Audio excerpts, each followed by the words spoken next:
Hôm nay mình chia sẻ các bạn cách thay cục pin của cái xe này. Xe này là xe nhảy.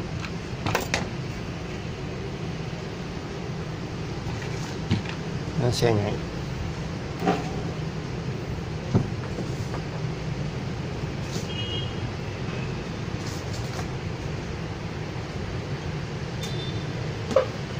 Nhưng cục pin của nó là pin này, nó là rồi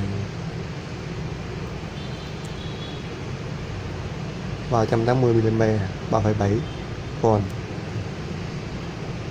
Còn này mình sẽ thay là 3,7V 480 mAh giờ. Có nghĩa là nó sẽ xài lâu hơn, thời gian sạc pin nó sẽ, thời gian mà để sạc pin nó sẽ dài hơn. Giờ mình đo hai pin này nha.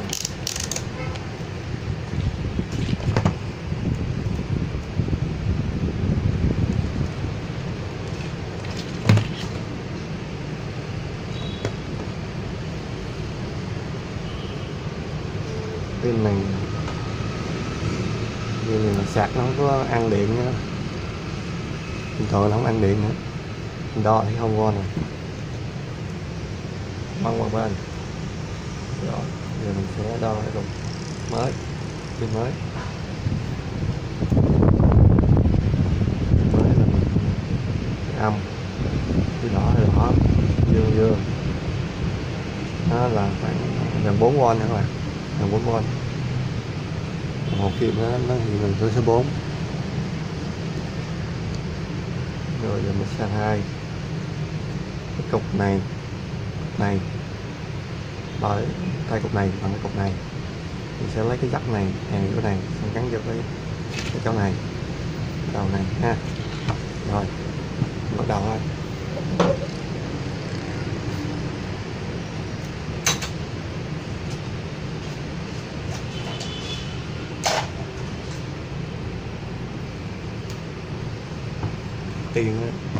Tiền các bạn cần là cái này, chì, cái đầu chì vô cần đâu, rồi bỏ vào chì.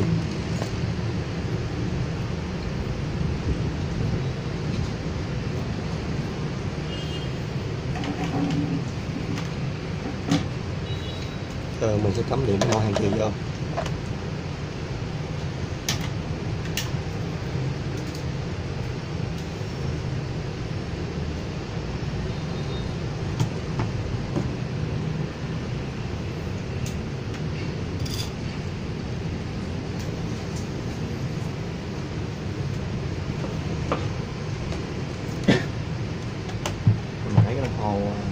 Kim á là nó nhỏ nên mình gắn đồng hồ số được, mình tính là 20V DC. Mình sẽ đo cho mọi người xem. Đây là cục pin cũ của nó, của xe đó, sạc không vào, đó là 0V. Mình thử pin mới 3,79V đó. Rồi hai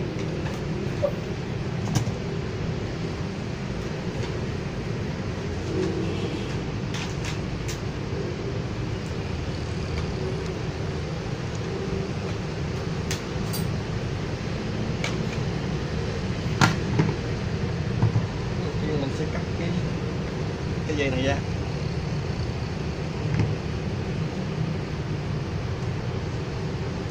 Cắt dây này ra.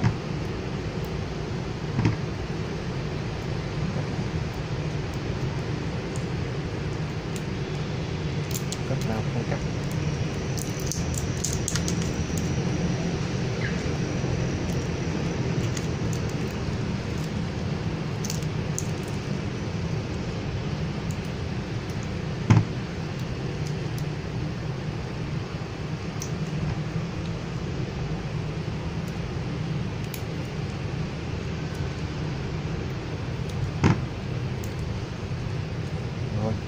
nhả hàng đây luôn. Cắt.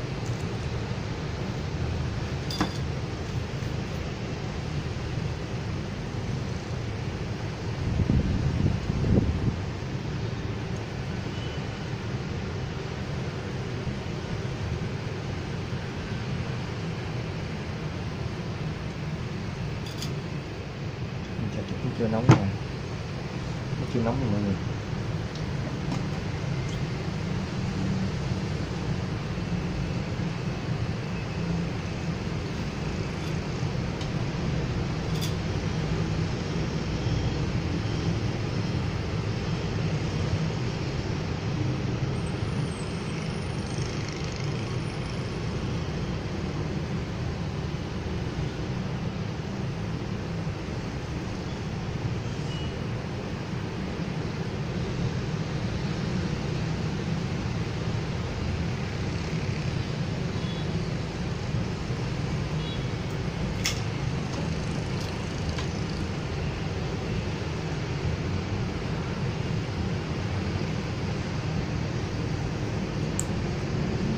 Rồi, xong.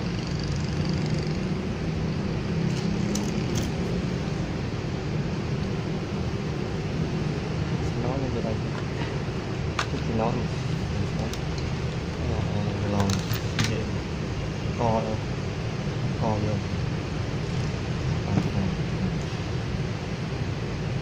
Khúc.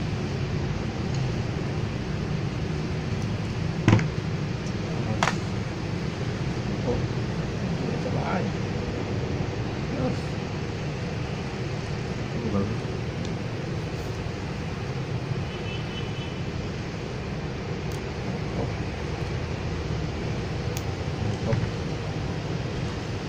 Xong.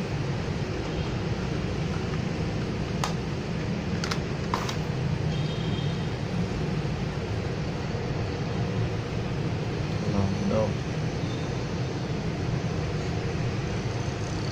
Lon đâu. Rồi. Giờ mình sẽ cân cái này. Cái này.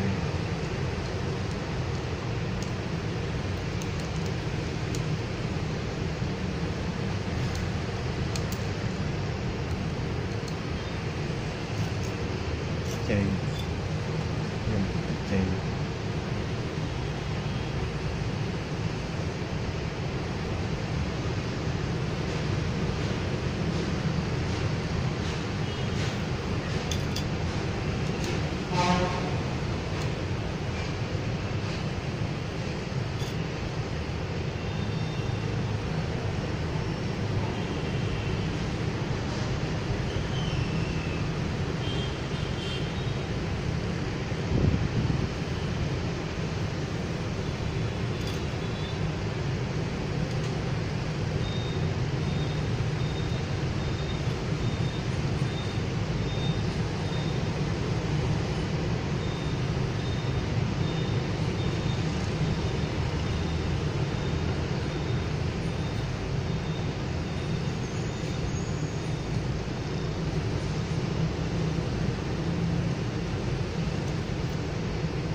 Xong.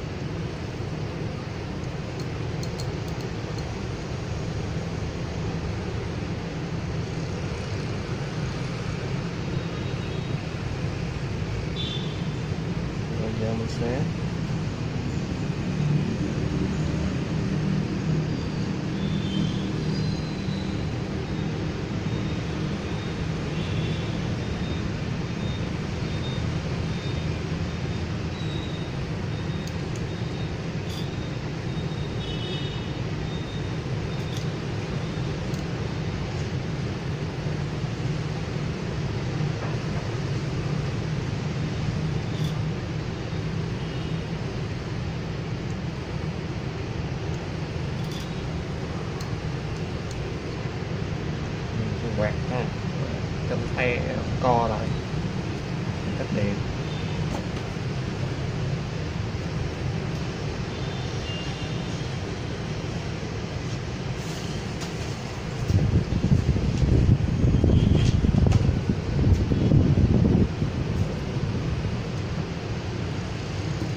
có điện chưa?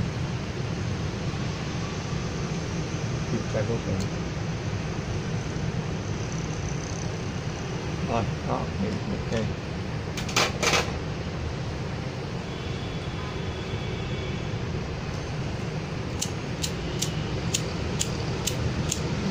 Dạ, dạ.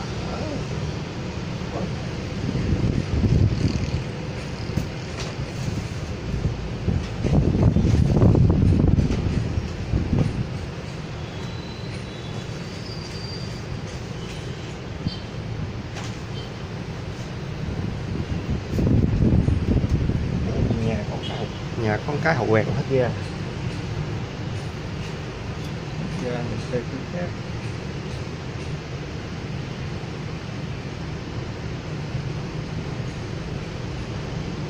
Hậu quẹt.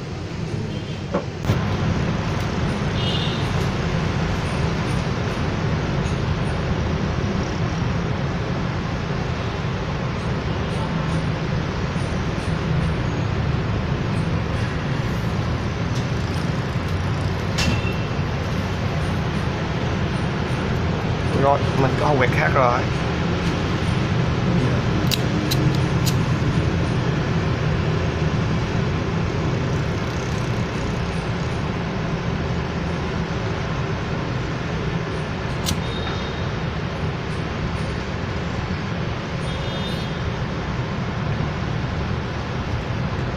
Rồi xong.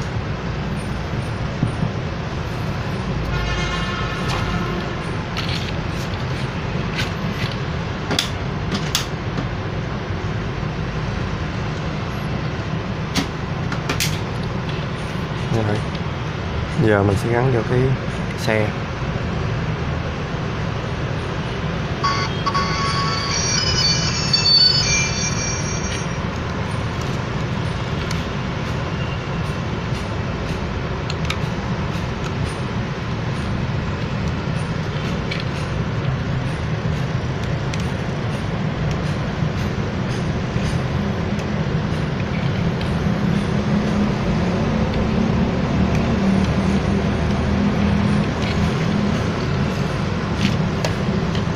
Rồi. Chỗ cho nó nhảy nè.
Sáng rồi.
Rồi,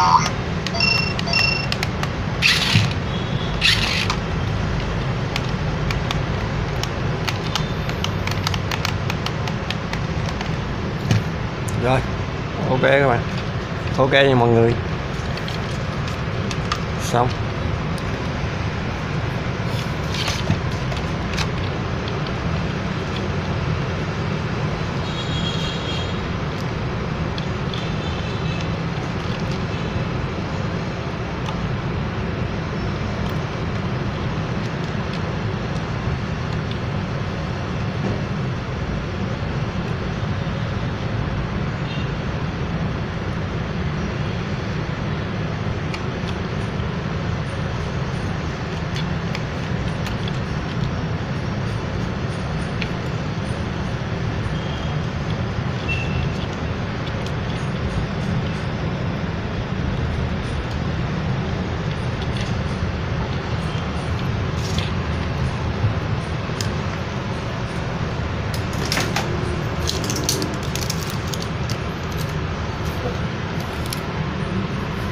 Bye bye mọi người, chào mọi người ở video tiếp theo nha.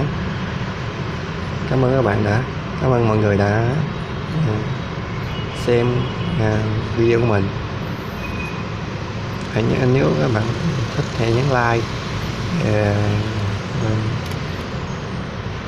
và nhấn đăng ký, nhấn vào cái chuông. Rồi, cảm ơn các bạn, chào các bạn, bye bye.